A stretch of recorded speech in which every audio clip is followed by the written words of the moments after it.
Hello, today we're going to talk about lesson 4.7, divide using repeated subtraction.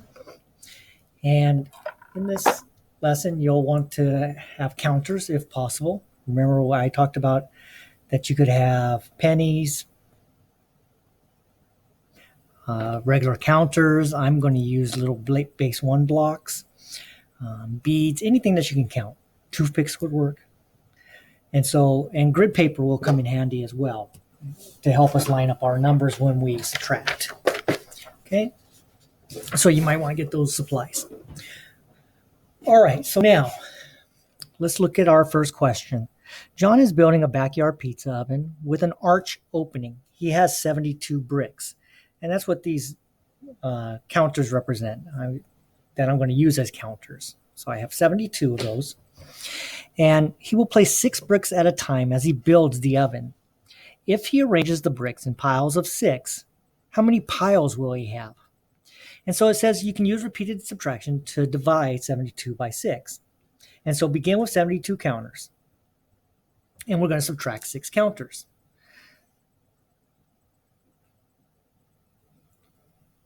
So I'm going to pull those 6 away, right? So that's one stack of 6 for him, okay? Or one pile of 6 bricks. So now that is no longer part of the large group of bricks. So we can go 72, take away 6, and we have 66 total bricks left.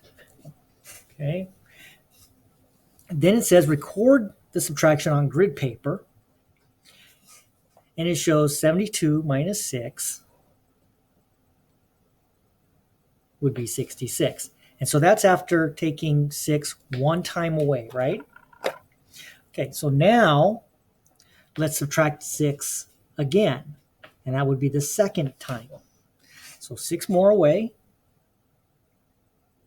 2, 4, 6. Okay, so now I have 2 piles of 6. And I have 60 left in my pile. So I can take away 6 again. And that would be the third set of 6 that I've removed into or separated into separate piles. And now we have 54 left.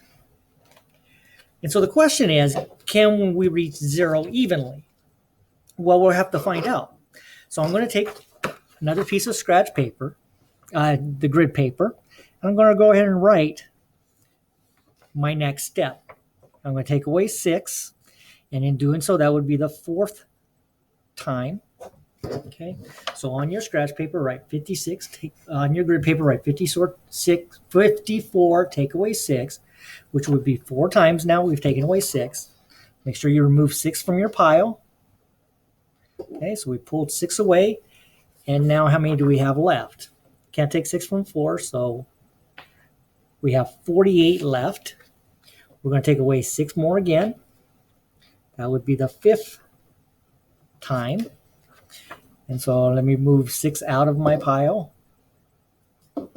Okay, so now I'll remove 6 more. So now I have 42 left in my pile of bricks. I'm going to take away 6 again because I'm not to 0 or a number less than the divisor. And so that would be the 6th time. And if I remove 6, I'm down to 36 left in my pile. Okay. I can keep taking away 6. That was the 7th time. So let's take away 6 more. Okay. And now I'm down to 30 bricks left. I can take away 6 again for the 8th time. And now we have 24 bricks left. So let me remove 6. Okay. So now we have 24 left in our pile. I'm going to subtract 6 again. That would be the 9th time. And that would leave me 18 bricks. So let's remove those 6 that we talked about. And now we have 18 remaining. I can take away 6 still, and that gives me 12. And that was the 10th time we've removed 6. So 2, 4, 6. Okay. And we're going to remove 6 again. And now we're down to 6. That was the 11th time we can remove 6.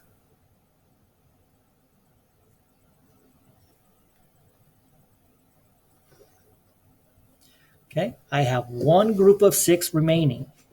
So let's take away those last 6. Now I have no bricks left over, and I've removed 6 piles of bricks 12 times. Okay, so can we get to 0 evenly? Yes.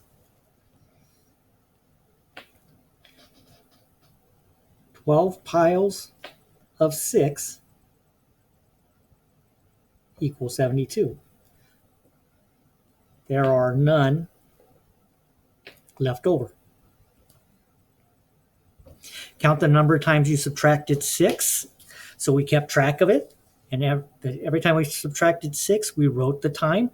So it was 12 times. So there were 12 piles of 6 bricks. Okay. So we can use counters. You notice that took a long time to do that, though, right?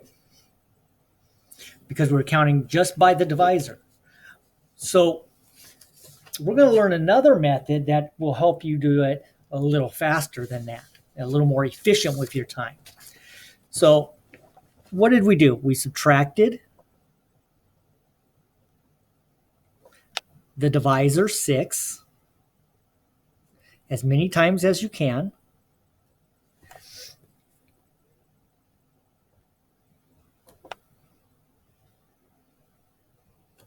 From the dividend, 72. So dividend is your total amount that you're sharing. Okay. And the number of times you remove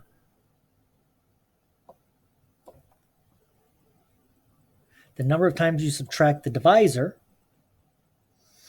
number of times you subtract the divisor is the quotient. And in our case, we subtracted 6 12 times. So let's look at that explanation again. So what's the relationship between divisor, dividend, and quotient? So we subtracted the divisor as many times as we could from the dividend. You will stop when you get to 0 or the number left is less than the divisor. Okay, and so the number of times I subtract the divisor, that's the quotient. So what happens if we subtract multiples of 6? So now we're going to talk about being a little more efficient with our time rather than subtract 6, subtract 6, subtract 6. Okay, so what multiples of 6 did you use and how did you use them? So let's look here. They're starting off when subtracting 60. So that's a multiple of 6, right? How many multiples of 6? 10. 10 multiples of 6. And 60 taken from 72 leaves you 12. Well, how many multiples of 6 equals 12? 2. 12 take away 12 is 0. I have 10 multiples of 6, 2 multiples of 6, so a total of 12. So what multiples of 6 did you use? 10 multiples of 6, not 60, or 60, and 2 multiples of 6, or 12. So what did we do? How did we use them? Well, we subtracted 60 from 72, leaving 12. and then subtracted the two multiples of 6.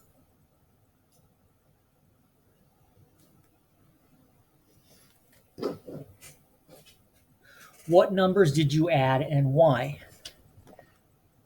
I added 10 and 2. Why did I add 10 and 2? Because they tell how many times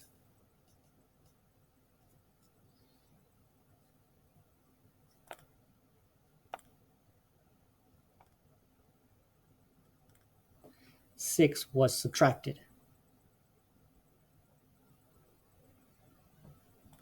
from 72.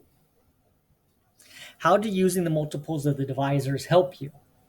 Well, if you subtract a greater amount,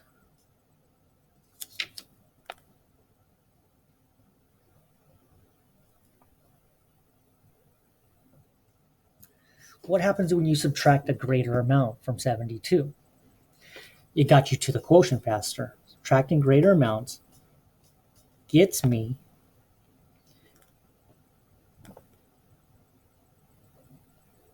to the quotient faster.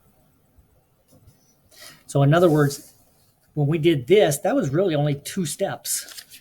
As opposed to this method, subtracting 6 all the time, that was 12 different steps. It took a lot longer. Okay, so the multiples of 6 definitely helped us, or the multiples of the divisor definitely helps you. And why would you subtract 10 times 6 and not 9 times 6 or 20 times 6? Well, 6 times 10 is 60, but if I doubled that, that would be 120. So 20 times 6 is over the dividend. You can't do that. 9 times 6 is not as close as 10 times 6. So we're trying to get to the closest to our dividend as possible using multiples of 6. So 60 gets me closer than 54. So simple as that. So here's another way we can do it. I got to admit, this is not my favorite method just because look how much space is taken up on a piece of paper. And it just takes a long time drawing all these little spaces. Okay, so it's not my favorite method. All right, so count back by 4s from 52 to get to 0 or a number less than 4. So 52 take away 4, 48. Take away 4, 44.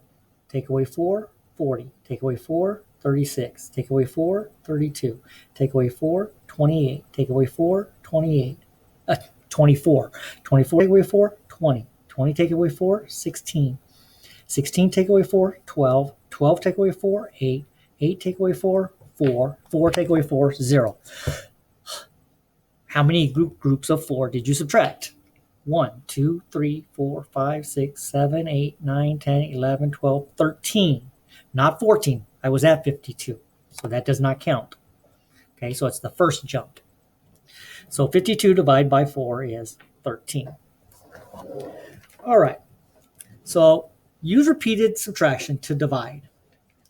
Okay, so let's use our time wisely. Let's be efficient with our time. So let's write 84 divide by 7. Now, what's the closest I can get to 80 without going over using multiples of 7? Well, I know that 10 times 7 would work because 70 is less than 84. And that leaves me 14. Oh, okay, well, now I know that 2 times 7 is 14, so that's 0. So how many times did we subtract 7? 12 times. That wasn't hard. 60 divided by 4. 60 divided by 4. So we want some number of 4, multiple of 4, so we can subtract from 60 a lot faster than going 60 take away 4, 56 take away 4, so on. So again, I know that 10 times 4 is 40, 20 times 4 is 80. That's too big. So I'm going to go ahead and start with 40. 10 times 4 is 40. That leaves me 20. Is there a multiple of 4 that equals 20? Sure there is, 5. And so that leaves me 0. And so I'm adding up the 10 and the 5. I subtracted 4 15 times. Okay, 91 divide by 8. Okay, 10 times 8 is 80. Subtract, we get 11. I subtract one set of 8, and that's 8, and that leaves me 3. I can't take anything else away from the 3. I can't take another set of 8. So I'm done at this point because I haven't got to 0, but the items that are left over after subtracting are less than the divisor. So that means I subtracted 8 11 full times, and I have 3 left over. But I can also write this as 11 and the remainder over the divisor, 11 and 3/8. So both of those are correct ways to write that. All right, use a number line to divide. Again, this is not my favorite, but we'll do it. All right, so I'm going to start way over to the right.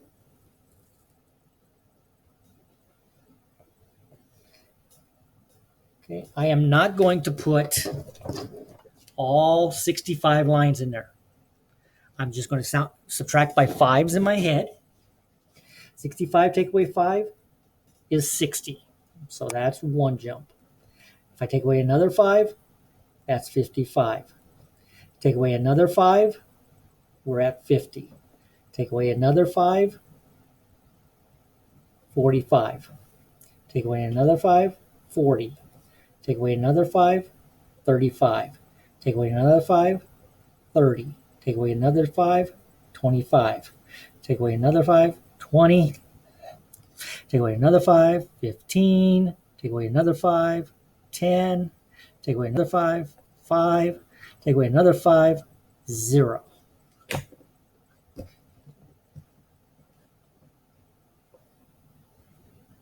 that takes a long time. I don't really know. Anyway. So 1, 2, 3, 4, 5, 6, 7, 8, 9, 10, 11, 12, 13 times. All right. So yes, you can get there. Can we divide 32 by 3 evenly using the number line to explain? 1, 2, 3. That's 29. 1, 2, 3. That's 26. 1, 2, 3. That's 23. 1, 2, 3. That's 20.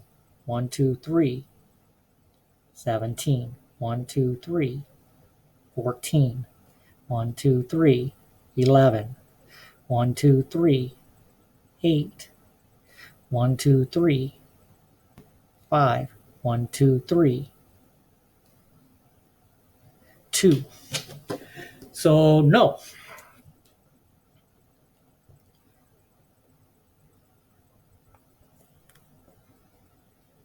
We'll have 2 left over. All right, number 6. John has $40 to spend at the yard sale. He buys 6 books for $2 each. He'd like to spend the rest of his money on models for his collection. If the cars cost $7 each, how many can he buy? And explain. All right, so $40 to spend. He's going to buy 6 books for $2 each. He wants to spend the rest on cars that cost $7 each. So 6 times 2. Why do we want to multiply 6 times 2? Well, because 6 times 2 is $12 that he spent on books. So let's say multiply 6 and 2 to get cost of books. Okay, now what are we going to do? Well, now we need to find out how much money he has left to spend on the cars. So he had $40. and we're going to subtract the 12. Okay, so then subtract 12 from 40.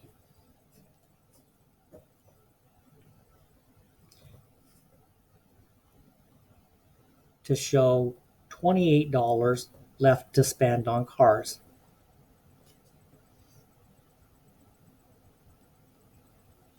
All right, so we figured out he has $28 remaining, and each of the cars costs $7.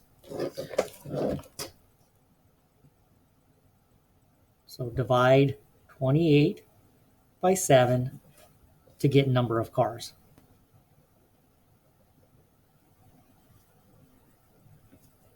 He can buy. 7 times 4 is 28. So 28 divided by 7 is 4. He can buy 4 cars.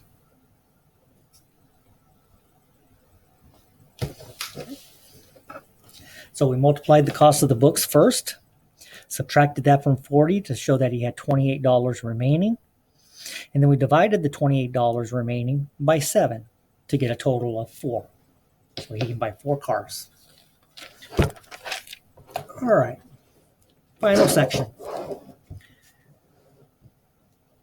A new playground will be 108 feet long.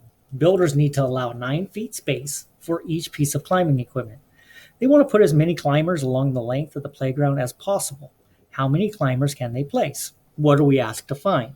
The question is what we're asked to find.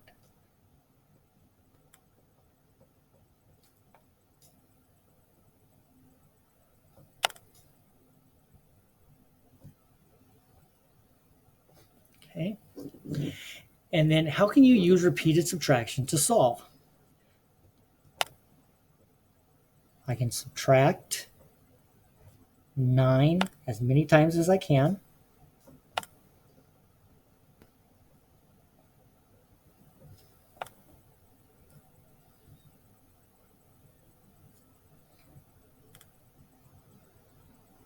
To determine the number of climbers.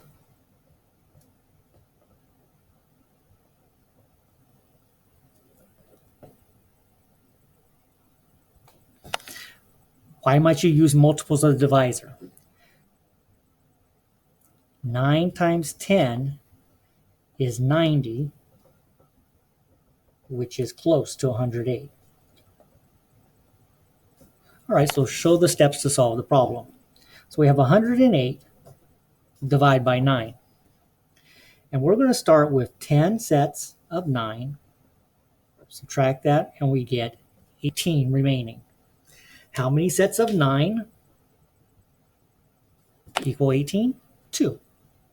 So 9 times 2 is 18, subtract. So we have 12. 12 climbers. So how many equal parts?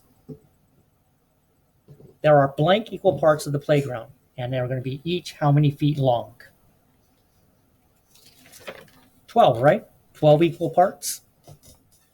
Okay, so go ahead and write that down, 12 equal parts. And how long are each of these parts? Well, they told us it was 9 feet long, each part. So the climbers can fit 12 climbers along the length of the playground. All right, and the last one. So we have another number line. Oh, but this one's in multiples, so that's good.